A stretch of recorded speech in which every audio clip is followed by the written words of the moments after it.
Hello, everyone, and welcome back to another episode of the Kickball Podcast. I'm your host for today, Danny Lang. Today, here with a very special guest, one of the standout superstars of Oral Roberts and from Flint City Bucks as well. If you guys remember from this past summer, Schinieder, Mimy, one of the left backs on the squad. Been a while since we got a left back on, so that'll play into a little bit of some of the questions I got from my man. But Schinieder, how you doing, man? I'm doing good, man. I'm doing good. Getting ready for, the end of the season. So doing No. good. And we've been looking to try to get this conversation for a little while. We've been Yeah, talking, but I mean, yeah. we got the time now in between some of these matches. I mean, what a grind of a season has this been for you? Like with Oral Roberts. Tell me a little bit about it. I mean, it's been a it's been like a all right season. We had some ups and downs and stuff like that. We started off pretty good. We played against some top ranked teams. We got some pretty good results and stuff like that. But then we had a couple ties that we shouldn't have, but that's how soccer is. So it's been really like ups and downs, but right now like we're in a really good spot. We have like 3 games left, so we'll wait and see, how it will turn out for us. I know. I believe St. Thomas is up next for you guys in Yeah, relative to a few matches or a few days from now, roughly. But yeah. all the boys from there, just so I get that early on in the interview, just so I tell you good luck now, so I don't forget. But Yes, yes, sir. Thank you, thank you. of course, so and I want to talk about some of the wins that you've had as well. I mean, Mhm. two things I want to go over. I mean, the season sweep against Omaha, which is always a tough side, Yeah, and the ranked win against UC Santa Barbara. I mean, yeah, two teams that take a lot of shots, throughout the games, and we saw yeah. that with the Oral Roberts matches. First with UC Santa Barbara. I mean, tell me about being able to command that attack, but also to get out with the 3 points there. And yeah, I mean, playing against UCSB, it's always tough, because they're like one of the few D1 teams like that are like really, really, really good and like on the ball. So like going into the game, like we were thinking like if like the way to stop them is to try to have the ball as well. But we tried that first half, like it wasn't really working. And then second half we tried another game plan, which is, like just go at them, from behind because they were high press and all that stuff. So like after we scored our second goal, like that's when, stuff got really hard for us because like I said, like they're a pretty good team. Like they keep the ball very well, like and they have like a really, really strong midfield. So like it was pretty hard for us because they kept passing around. But like what got us through that game was our defensive effort. I feel like our coach, we work a lot on like defensive set pieces and defensive structures and stuff like that. So like even like whenever they were playing, like it's nothing new for us. Like we practice that, we play that, like even in practice we practice stuff, with 1 man down, 2 man downs, like we practice different scenarios where like if that scenario present itself that we know how to approach it. But like it was pretty tough. It was pretty tough, like we had to, grind, we had to dig through, just to get that 3 point. And it's always hard playing against UCSB. So we got the win, so I'm very happy for it. Course, me too, to be able to see. I mean, for a side in Oral Roberts that has gotten that national recognition many times throughout the season, to be able to have a win like that, I mean, that's huge for the season, not only for you, but the rest of the team too. Yeah, for sure, for sure. And this was a match that you had at home, you know, Yeah, with with I know the seasons where you're playing some of these other in-conference matches in the Summit League. I mean, there's a lot of traveling that you got to end up going through as well. I mean, talking about yeah, University of Omaha, I know Denver somewhere in there as well, Kansas City mhm, too. I mean, yeah, and I know there was a win against Omaha as well, in yeah. that in this season's time. But Mhm. tell me about the matches where you got to be traveling these longer distances and still having to put your best product out on the pitch. Yeah, I mean, it's definitely tough, like playing, like away games because whenever we travel, like most of like the way our schedule is set up, like if we play a non-conference game and we travel, we most likely will spend like like 4 or 5 days outside because whenever we travel, we play at least 2 games away, two or sometimes 3 games away.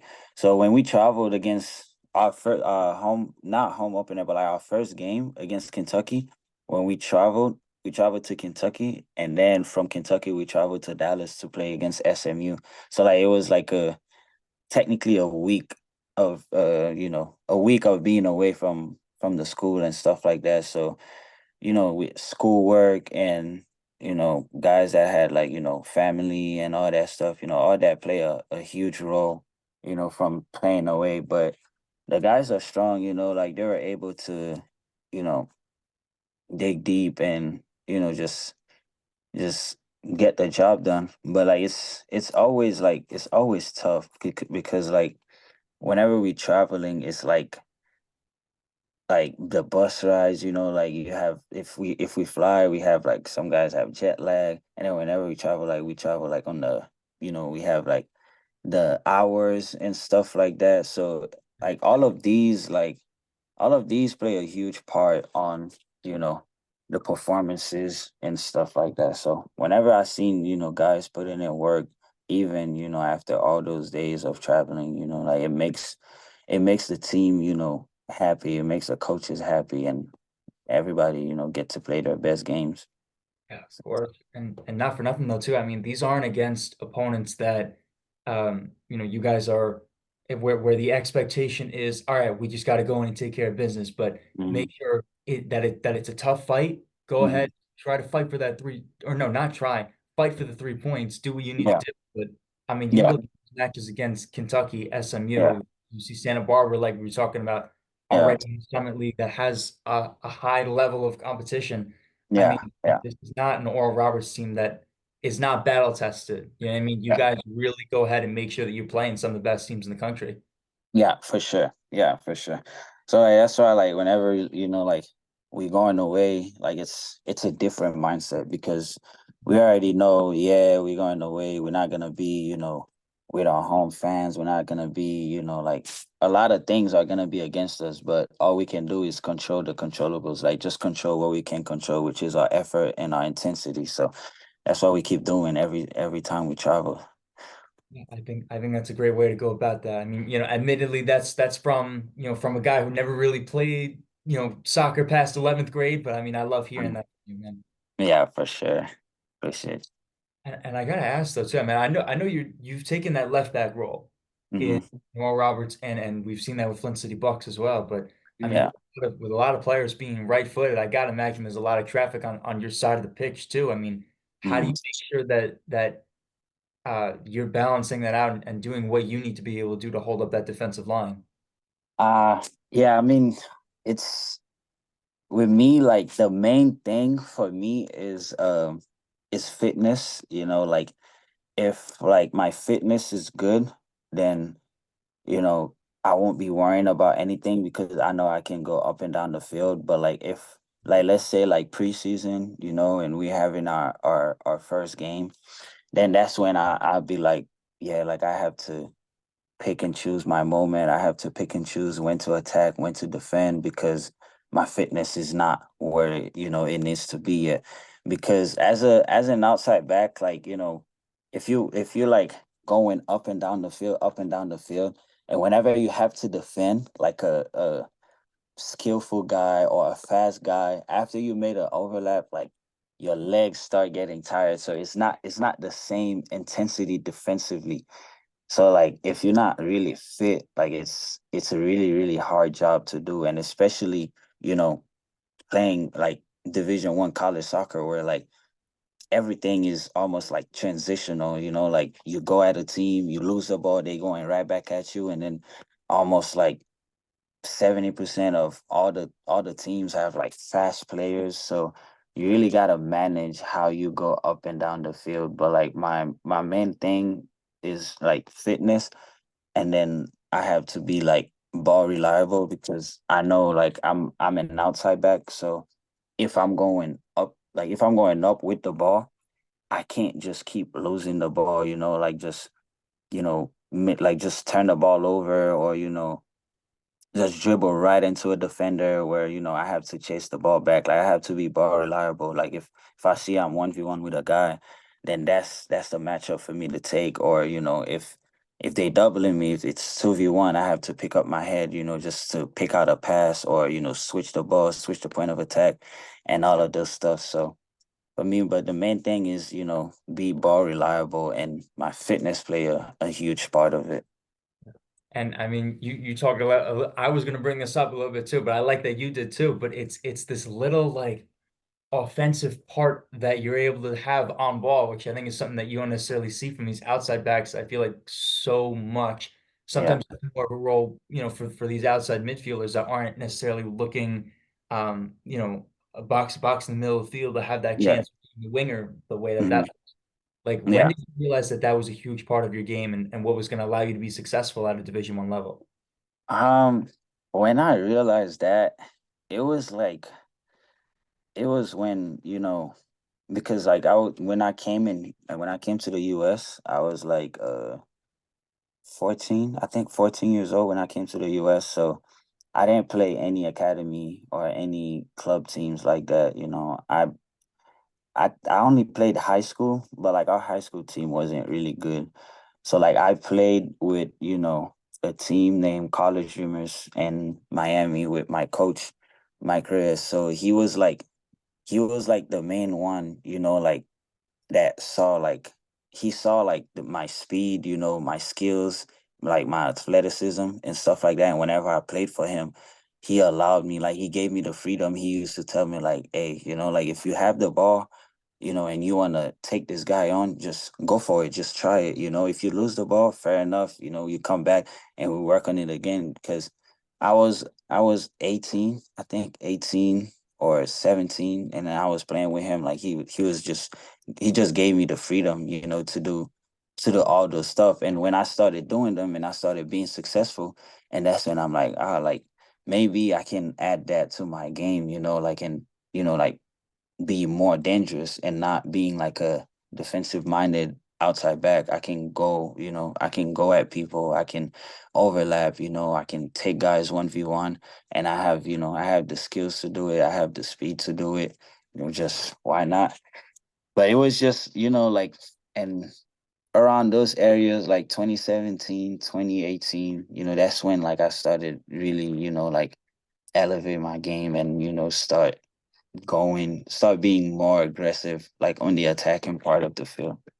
Yeah, no, I mean, and that takes a lot of trust from your coach, like you were talking about Yeah, as well. So, I mean, I, and also to bring that into, I think, a little bit of the system of Oral Roberts as well. I know you've been taking a few more shots, at least over the last couple of yeah, matches too. Like, um, yeah, I mean, that really is a testament to the amount of trust that coaches have been able to put into you. yeah, yeah, yeah. I mean, even like just sometimes, in practice, I would do certain stuff, and I'm like, damn, like if I can do this in practice, like why not just try it in games, like, and Yeah. if it don't work, then fair enough. But I know I will work, I will work back on defense and stuff like that. I'm not those kind of players that will try something and it doesn't work and I just put my head down and just start being hard on myself or hard on my teammates for a mistake I made. So like I always have that intensity to back me up. So that's why I'm like, like if I work on this in practice, I will try it in games, and if it doesn't work, I'll just work back to win the ball or work back to be back on the back line because at the end of the day, I'm an outside back. But but yeah, coaches definitely, I'm so grateful that I've had coaches that, trust me and, gave me the ability, the freedom to be creative.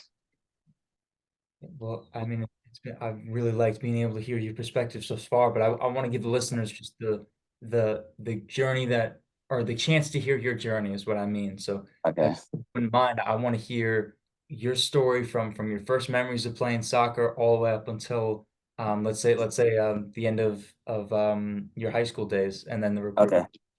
Okay. So I I was born and raised in Haiti. So my my first time remembering playing soccer, I was like really, really young. My dad told me like I was probably 3 or 4. Like I was really, really young. And then I used to just play, you know, around the house and stuff like that. But when I was in Haiti, I I joined an academy called it's in French. The name is in French. The name is IST. It stands for Association Sportive de Truitier. And I had a lot of my friends, that been there as well. I actually have one of my friend. He's playing now for San Francisco. I don't know if you know him. He scored against Stanford, Rafael. Oh, wait, no, never heard Yeah, of him here. we played at the same academy back in Haiti. We played at the same. He was in the younger age group. I think he was in the 05, 06 age group, and I was like on the 02 and 01s.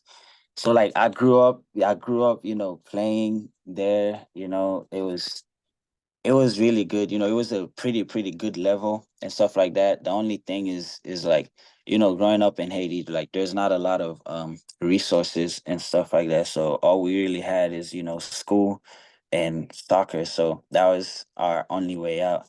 So like I usually, after school, I just take the bus and go practice and stuff like that. And then I had a coach. I had like my main coach from the 01 and 02 group. He used to like we used to do like a lot of like fitness stuff like since we were like young, like very young. We used to do squats, abs, and all of those stuff, before training. And then we used to run, like do like a lot of fitness stuff before training. So, and then they used to make us play with age group that are like older than us. So like if we're 01s and 02s, we usually play against the 99 2000s, or 98 99s and stuff like that, just to make us better. So that way, whenever we go play against our age group, like we're more stronger and, we think faster and stuff like that. So I grew up, playing there, and we actually went to a couple tournaments and stuff like that. We went to France to play a tournament in 2013. I was 12 at the time, and then we went to Mexico to play on a tournament in Acapulco, and in 2014, I think. And then we went to Vegas. We went to Vegas Cup in 2014 as well to play. And all of those were experience because I was a 01 and I was traveling with the 99s and 2000s and stuff like that. So that made me, a better and a stronger player whenever I go back to playing with my 01, 02 category. So, like I played there, and then afterwards I moved to Miami with my auntie because of how, the situation was in Haiti, like it was a lot of stuff about, politics and stuff like that. There was a lot of protests and stuff. So like the country was like a lot like to handle, like so. And at the time I had a visa and stuff like that. My auntie had a visa, and that's when, my mom and my dad decided like, all right, it would be safer for you to go to Miami, start a new life, and just be a good kid, just remember, the talent that God gave you. Just don't don't step away from soccer technically. So, I moved to Miami when I was 14, and moved there with my auntie. I went to high school and Miami Central Senior High School. It wasn't really a good soccer school because they were mainly like football, like American football. They're really good on American football, but it wasn't a good soccer school. But like I just went there, just play. At first, I was just playing just for fun. It's like I had already know like we didn't really have a good team, and we were just playing for fun. And then I was with one of my best friend. His name is Curve. He was one of my best friend, and we were playing, and he was actually pretty good as well. And he had a chance to meet my coach. that I told you about from Miami, Mike Reyes. So he met my coach, and he was the first one to meet him. And my coach was like, at the time, that's when College Dreamers was, like was getting started. College Dreamers is a program that helped, local kids in Miami to find a school, find colleges and stuff like that. And if you play for them, you get to do your highlights, and the coach, have a little he have contacts and stuff. He send it to JUCOs, NAIAs, D1s, D2s and stuff like that. And depends on your level, you never know who might take you. So Curve, my best friend, he went to him after his senior year in high school, and I was a junior. And then he introduced me to Mike. And as he introduced me to Mike, like I kind of like I wanted to technically just stop playing soccer, because with my situation, I came in here on a visa, and like I didn't know nothing about Division 1, Division 2, JUCO. I didn't know nothing about universities and stuff like that. So like after high school, I was like, there's no point, of playing, because I won't be able to go to college and stuff like that. So I kind of like gave up a little bit. I just started working after high school, just work.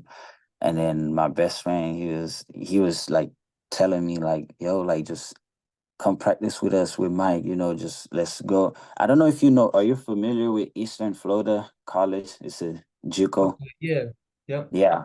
So they had a tryout at Eastern, and then he told me like to come, and I was like, there's no point to come, because like if I came, like I'm only on a visa, like I won't be able to go to school, and I won't be able to pay for school in general. So like there's no point to come. And he was like, you never know what might happen, just come in general. Like you never know.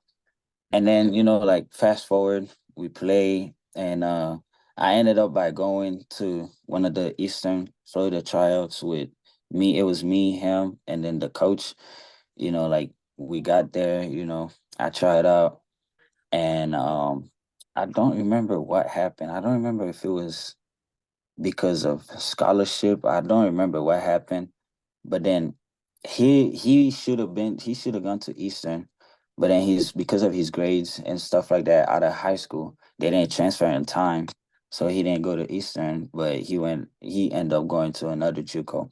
But then me, I was younger, so then that's when I started playing with college dreamers in 2019.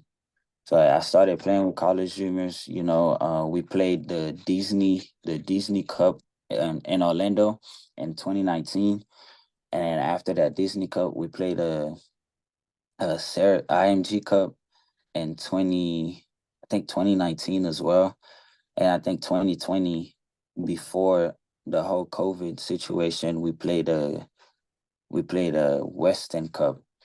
And then from that Western Cup, a coach from Daytona State College, they saw me and they liked me, and he wanted to recruit me.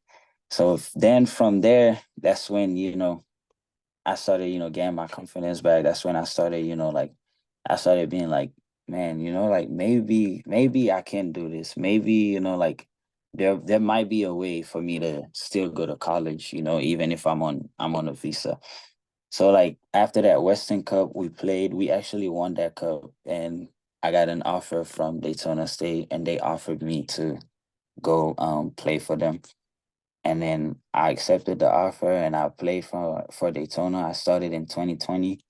Started 2020, and then it was COVID, so we didn't play that season. So 2021 we played the COVID season in the fall. I mean in the spring. And then in August we played another season again, another fall season. And then in 2022 I played another spring season again in Daytona. And then that's when, Oral Roberts saw me from Daytona. They like how I play, they like my game. And then they recruited me from Daytona. And then in 2022, came from Daytona to Oral Roberts. And then I've been here ever since.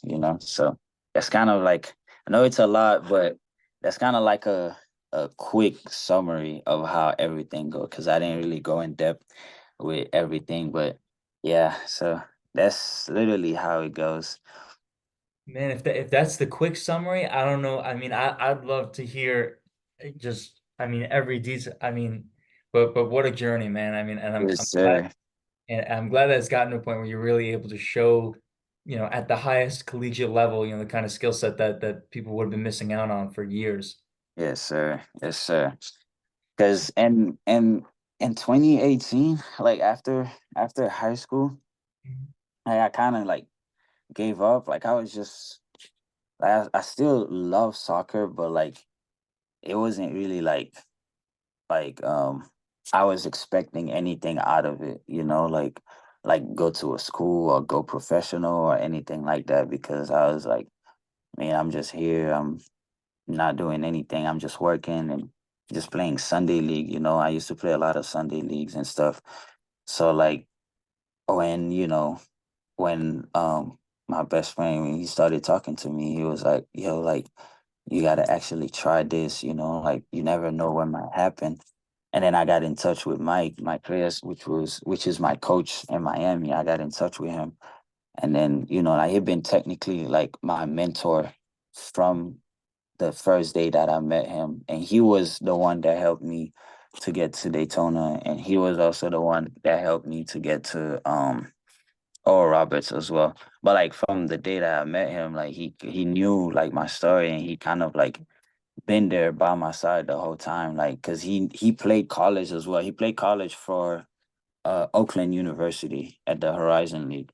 But I was like in 2007 and stuff like that. So he was also the one that helped me go to Flint City Bucks after my my last year in JUCO.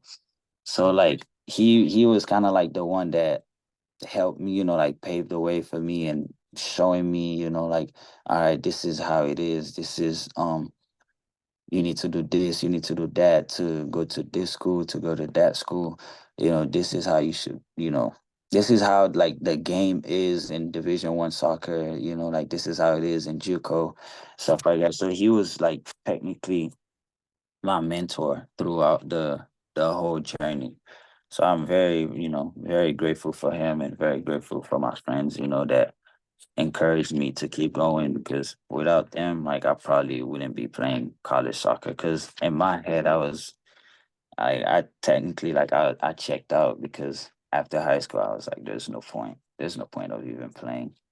So now let me talk. I want to ask you a little bit about the time at Daytona State, though. I mean, like with the COVID season gone, take it or not gone, but having to play that in the spring and the fall. I Hmm. mean, that's a full year's worth of time where you Yeah. lost that season. You couldn't even get the off season. Now you got 12 months really to prove yourself Yeah. if Division 1 was the next level for you. I mean, when Yeah. did when did Division 1 become a serious possibility that you entertained where I mean, hey, I've been able to compete at this level and you were looking for more. Division 1. Well, it really started when I played my we really started when I played my first season in Daytona. Mm. Cause at first like we had I think you know him. We had a Japanese kid named Yutaro Sukada. I don't know if you Yep. know him. Yep. Yes, so like he had a lot of schools looking at him like his first year. He had a lot of schools looking at him, and while they were looking at him, like they're also like looking at me, like and talking, like talking about me and stuff like that. But at the time, like I wasn't the player who I was now, like there was a lot of stuff that I missed that was missing in my game. But like when I saw that, like you thought I had, this, this school looking at him, that school looking at him, what I'm saying? And then my coach is telling me, yeah, this school is also looking at you, that school is also looking at you.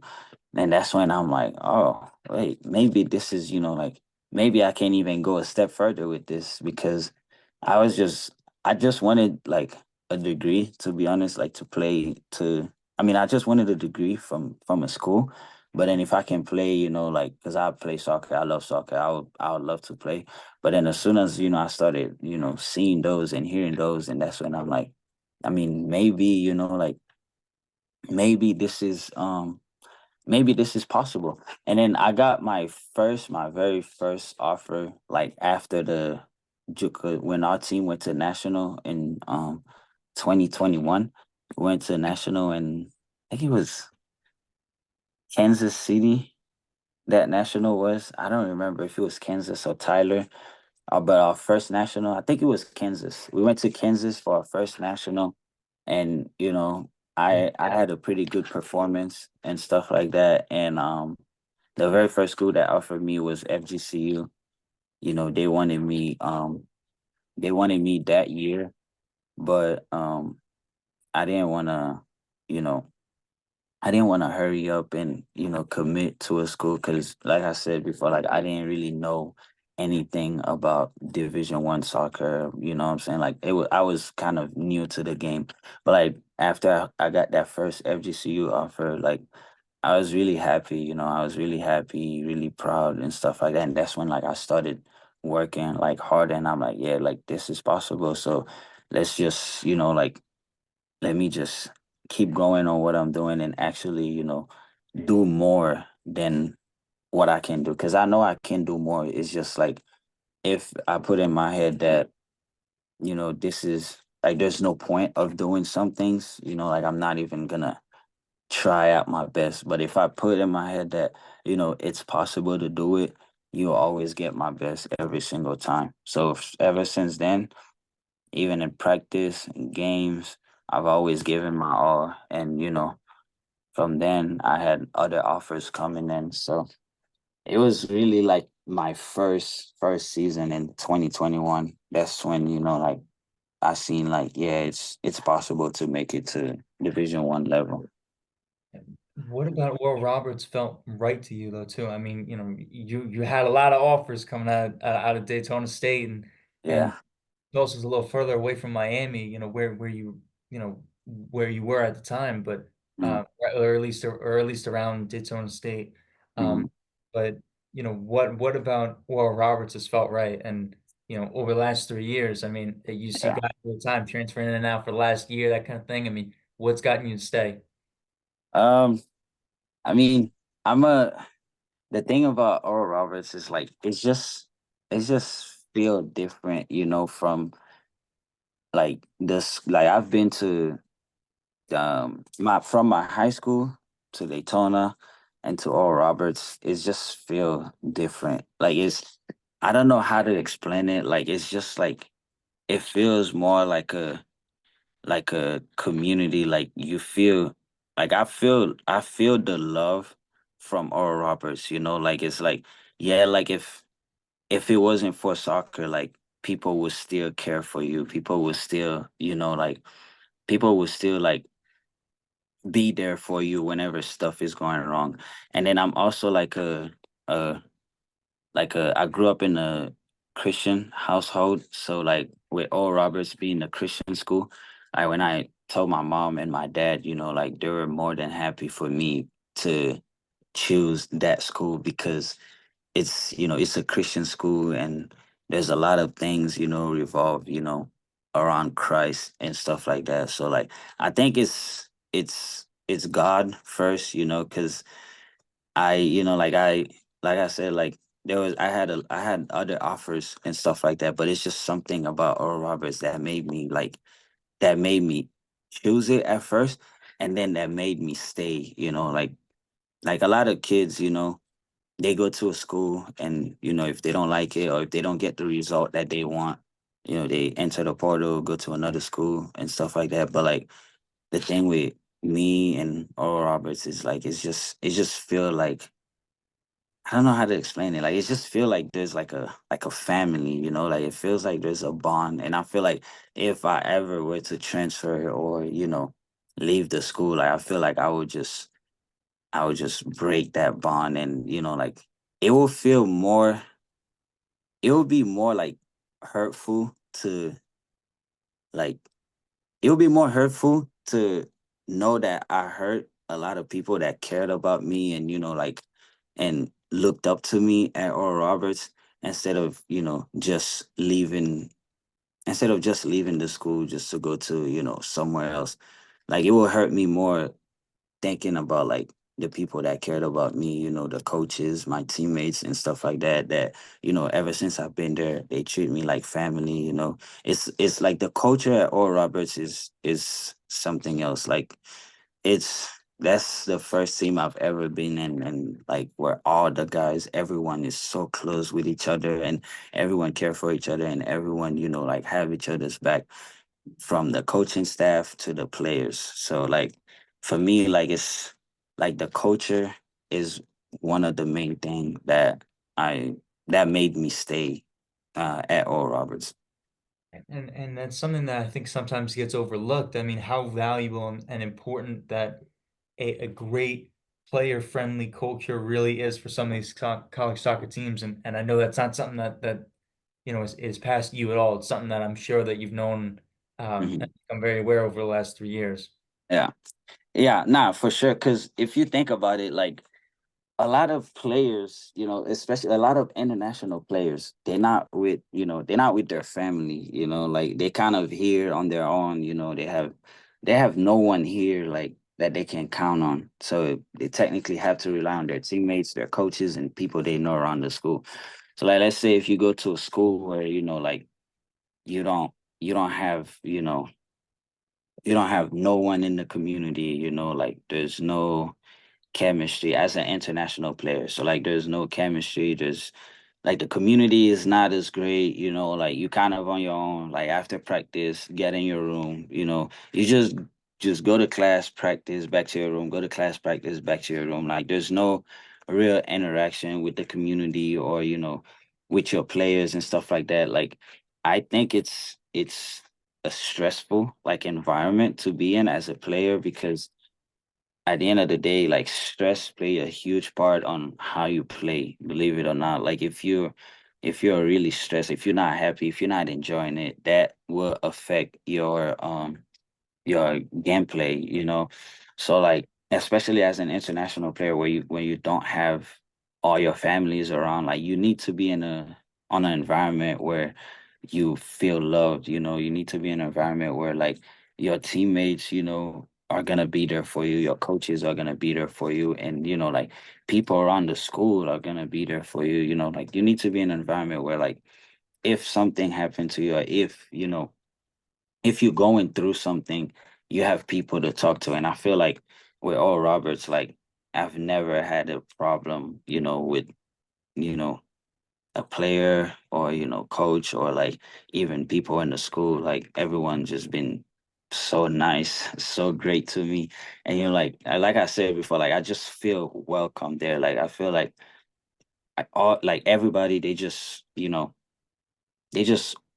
take care of me and welcome me in a sense. So like I don't think I would have, if I had more years, I don't think I would have transferred. Yeah, I love there's nothing more um there's nothing nicer to hear other than, a guy who has really found his place at a certain program and really feels at home. I mean, that's Yes, that's sir. that's the best thing I want to be hearing. Nah, yeah, for sure. For sure. So if you don't mind me asking though too, I mean, Yeah. along with the personal aspect and the personal growth of how comforting that Oral Roberts and the soccer program and the place really is, you mentioned that there being a lot of athletic development and the personal skills that you've been able to develop on and off the pitch. I mean, um, tell me about what some of those advancements and what some of these skills really have looked like. What are we seeing now that wasn't always there? What were some of these skills? A lot, a lot. Like, let's start off, like, let me just give you a quick summary. Like, it's like life skills, stuff like outside of soccer that the school teaches me, like it's even in classes that I have, like even in, because it's a Christian school, so we go to church and stuff like that. So like going there, like just on a spiritual aspect, just seeing other people change their lives around, seeing what other people used to do, and then now, they're changing their life around. It just made me think like, wow, like, growing up in a Christian household, I know that's all my mom would have ever wanted. So like maybe, I need to carry myself this way. Maybe I need to carry myself that way, Maybe I need to watch how I speak, maybe I need to watch, the actions that I do off the field and stuff like that. So like coming in there, like it was completely like I was a completely different person, but like staying there, and hanging around with the right teammates, hanging around with the right crew, hanging around with the right type of people, they just helped me develop like a different type of skills in my life, like I used to, I used to like when I was in Daytona, like it used to be like, oh yeah, you go practice. After practice, you come back to because we had housing, so you come back to the house, and then that used to be it. But like, and here is like, yeah, after practice, I can chill with my teammates, like at the, they have you don't know the building names, but like we chill at the AC or chill at the Hammer and stuff like that, like where we talk about a lot like life stuff where like we talk about our future. As we getting older as well, like what will be next after soccer, because you can't really let soccer define who you are as a person, because at the end of the day, soccer is going to be there for 15, 20 years, if you're lucky, 20 years, but like 10 to 15 years. So like what's next after soccer, like how to take care of your family, what type of father you should be, like those type of things, like a lot of like life stuff, like those type of like ethical things that, you know, maybe people from other school wouldn't think about, but like in here, like we kind of like we talk about those like a lot, like off the field, like with classes that you have, and especially like chapel, which is a church that we go to every Wednesday and Friday.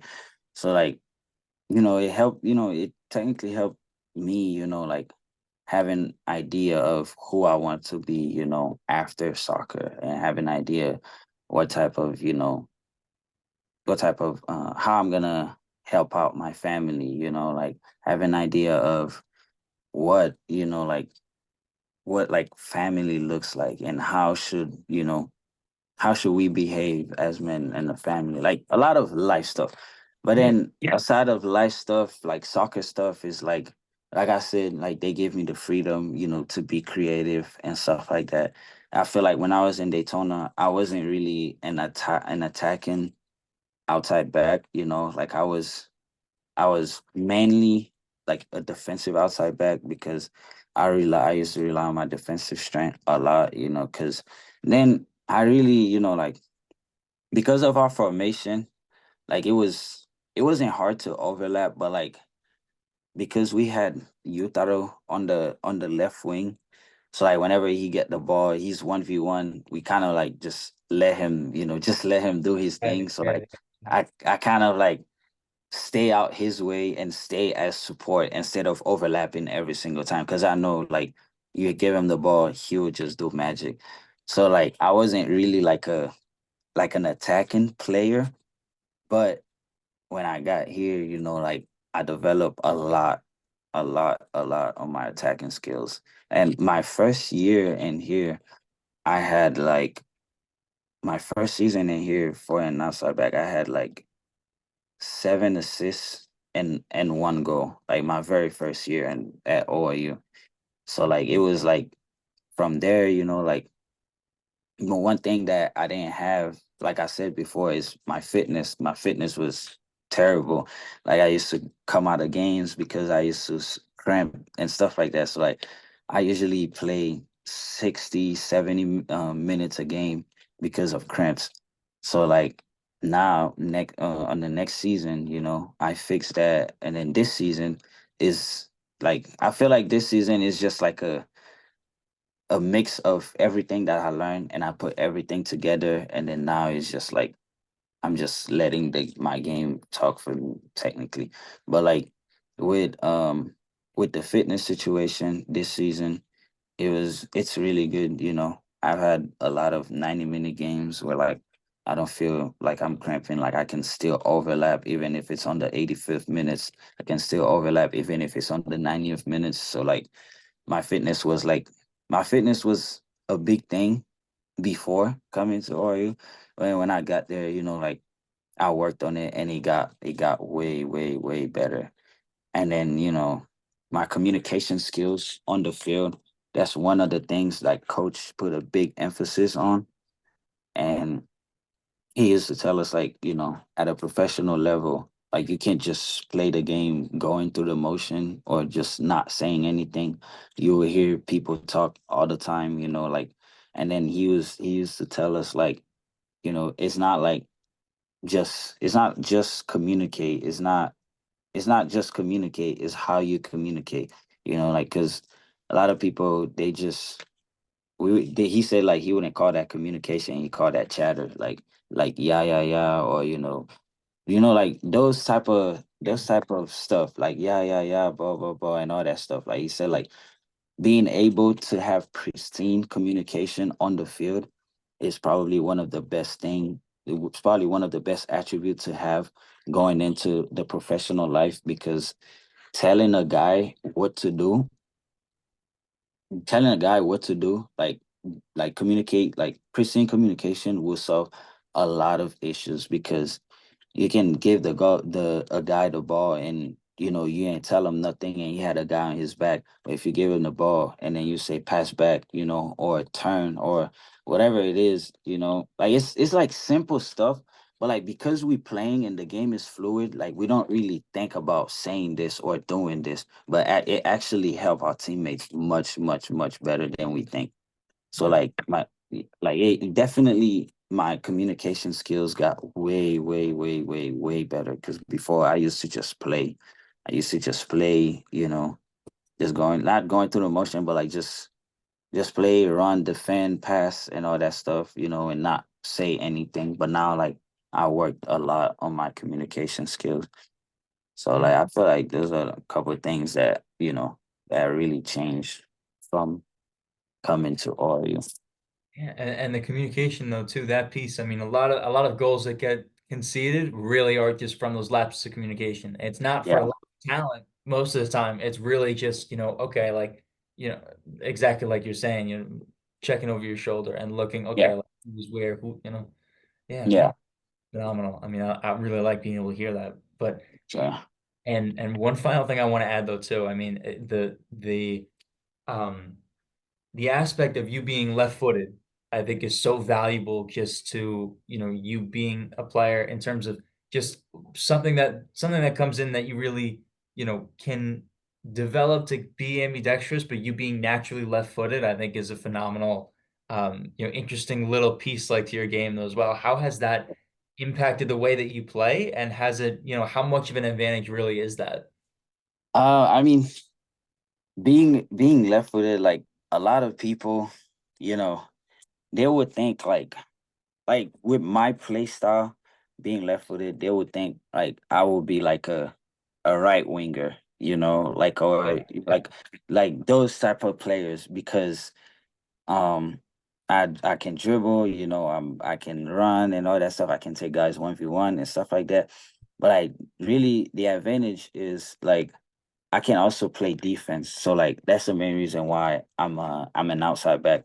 So being left footed and being able to be on the left side, where like if I get a ball and I can whip it in first time, or if I get a ball, I can take my first touch, like I can take a positive first touch and get past a player. Or if I get a ball, I can fake, like just Right. dribble and all that stuff. Like it really like I don't know how to explain it, but like it's really the main advantage is like being able to cross the ball without doing too much. Like, because if I was right footed, I would have had to cross the ball with my weak foot, and then or I would have to take the guy on or take the guy on and cut it back and then cross with my right foot. But like being able to be on my left and face a player, and I know like if he come and defend me, I can just take him 1v1. But if he don't come and defend me, I know I can just whip it in first time.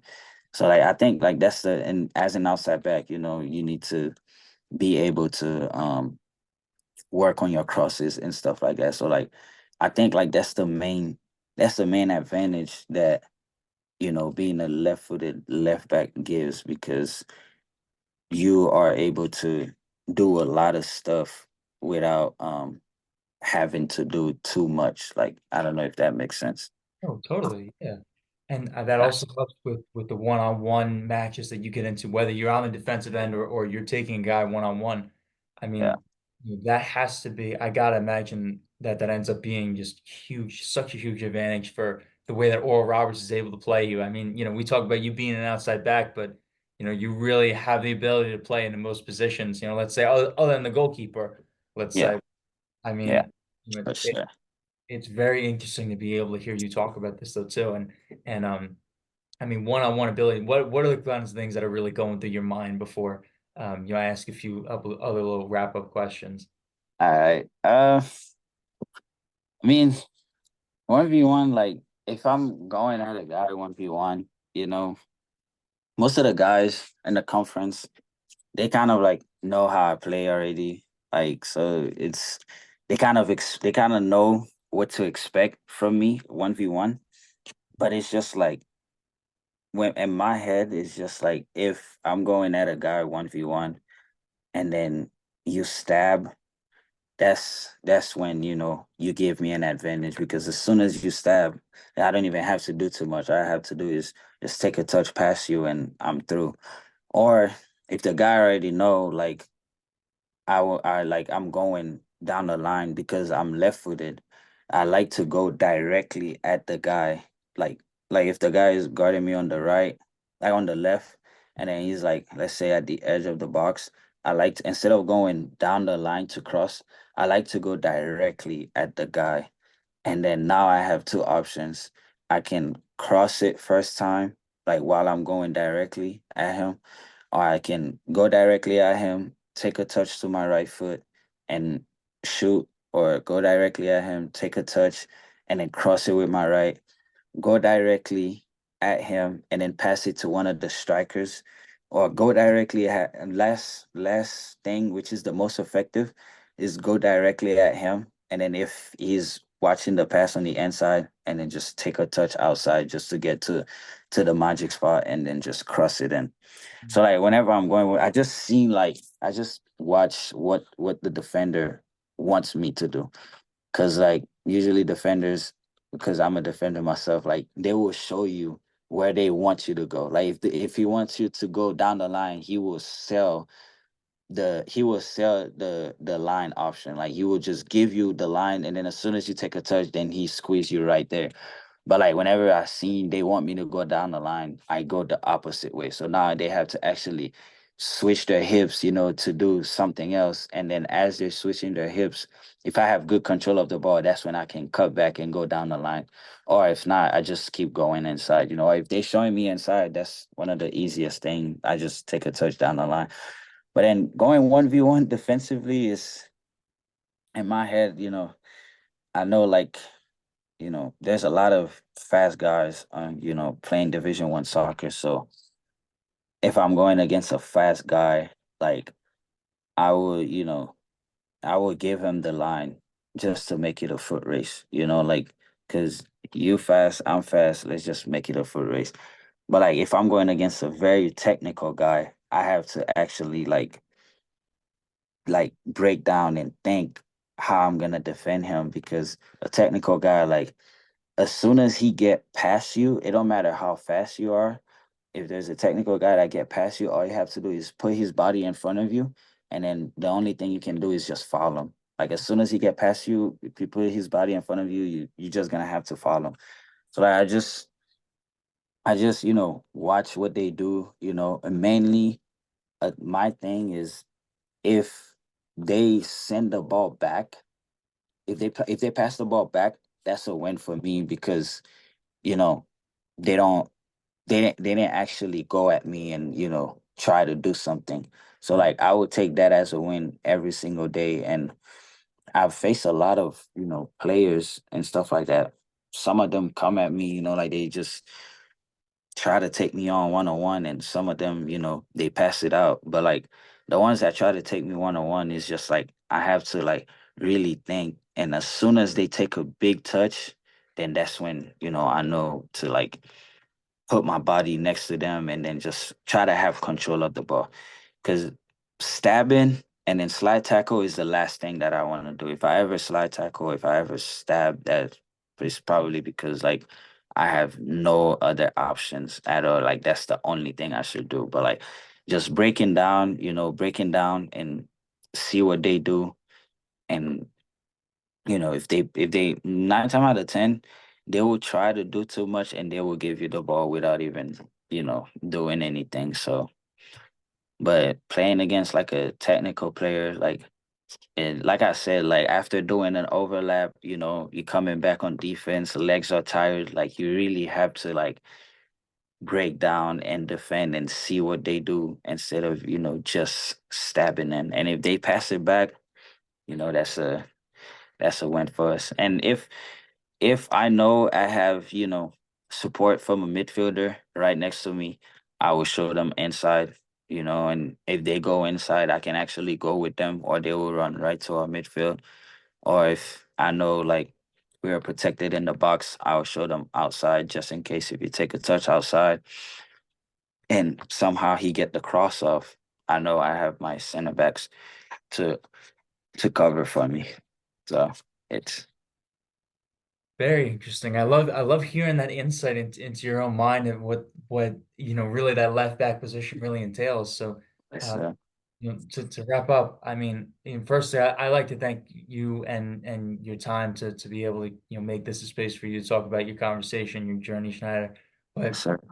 for the rest of this season and your time with Oral Roberts, I mean, tell me about what you're hoping to get out of the rest of the season, both personally and on the pitch, just to wrap up, my man. Yeah. Um, you know, for my team, obviously, we in a like a not a not a good spot, but not a bad spot in the conference, and we have 3 games left, and I feel like if we win those 3 games, we will have a we will have a huge chance of making it into the NCAA tournament.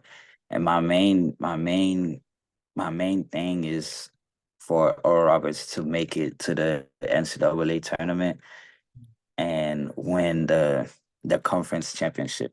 So that's what we've been working on, like I know it's not gonna be easy, because the Summit League, there's a lot of there's a like it's very, very competitive, like you never know what to expect whenever two teams are facing each other.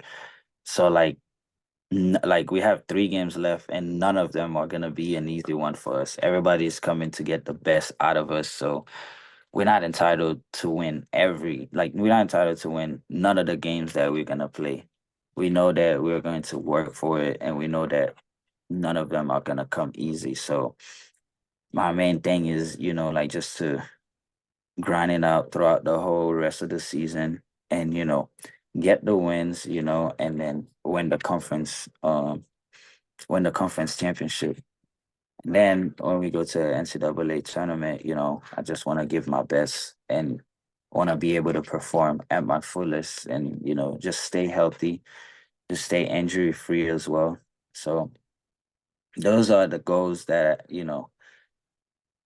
I want to accomplish, as for my team and what I want to do, like to help my team and stuff like that. And this is what like I would want for the team as well. And then for myself, I don't know, like I'll just wait and see, how it turns out for me. It's my last season and I don't have an agent, so like I don't know how it's gonna be like for a professional level. So I'll just wait and see. Just wait and see and just keep playing, keep grinding. And I know with God, something will come through. I love to hear that, Schneider. I mean, thank you again for coming on for this episode. It's been a pleasure to be able to hear you and your journey and everything in between. But yeah, I always like to give the last minute of the interview if there's anything else that I didn't cover or anything else that I didn't ask you. I'd like to give you the time now to bring it up. Or if there's a message that you have to any of the kids who will be watching this episode, I'd like to give you that time now, my man.